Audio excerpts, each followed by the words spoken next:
So I wanted to create this short video on how you can create a GIF from the PS Animation Start Photoshop file that is in Canvas. So this is the scene you get.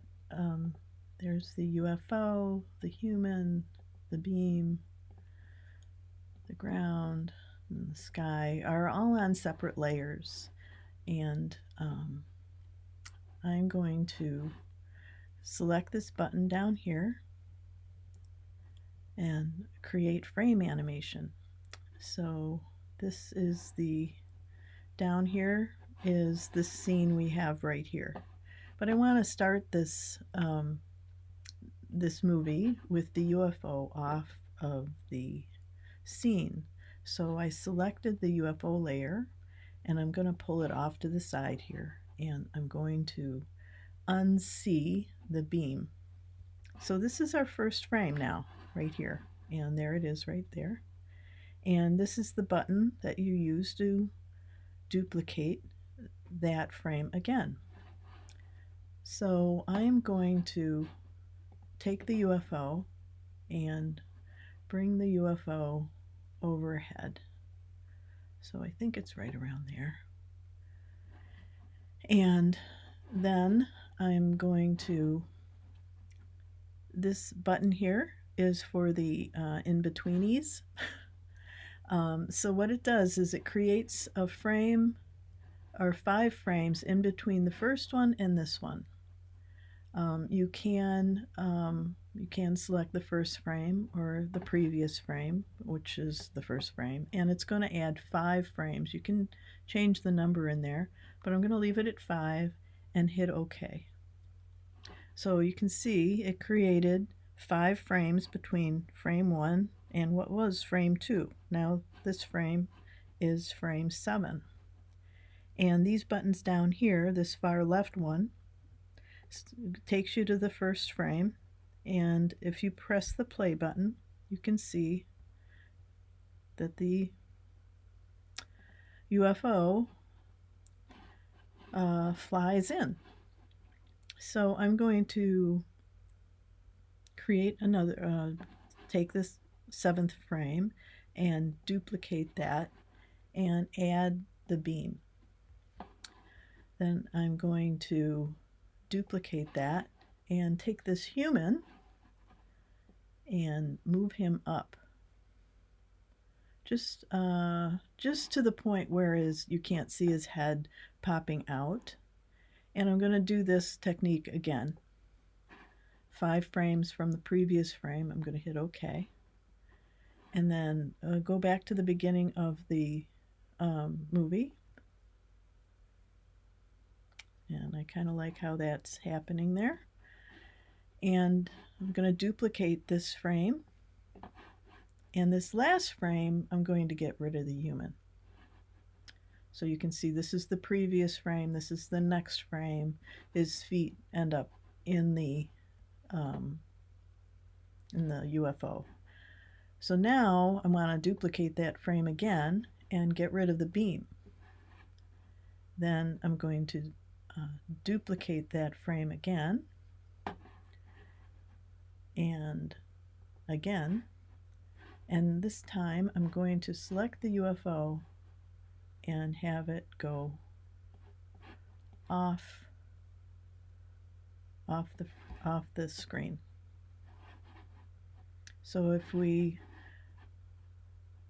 and hit the in-betweenies in between this frame and the frame where it's off, I'm going to hit OK, and it created 5 frames. So I'm going to select the first frame and just run it. There you go. So another thing we can do is select this first frame and hold Shift and select the last frame, frame 23. They're all selected, and change, instead of 0-second delay, it has 0.1. They all have 0.1 second delay.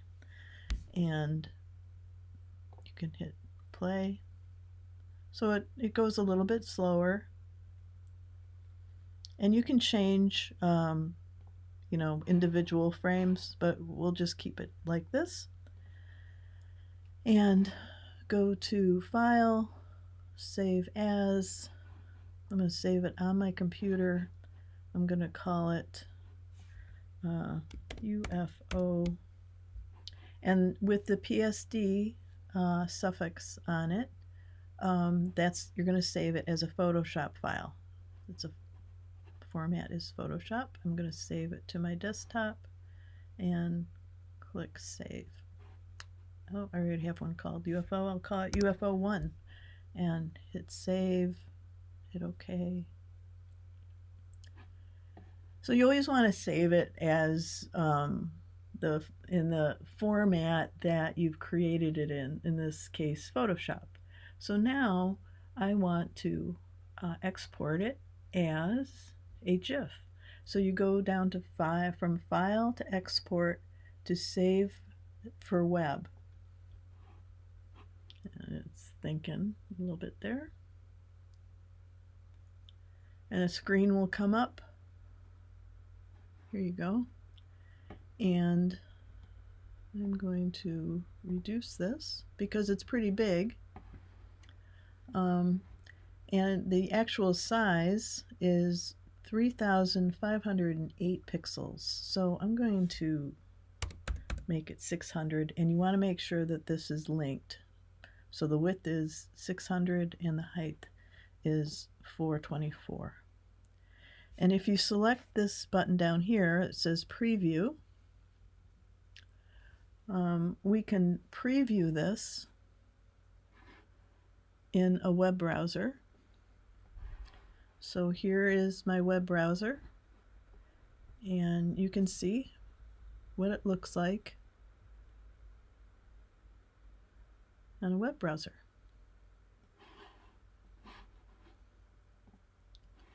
So I'm going to save it. It's a GIF.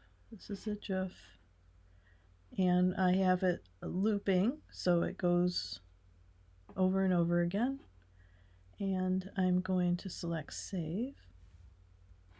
Call it UFO 1 GIF on my desktop and hit Save. So there you have it. I'm going to,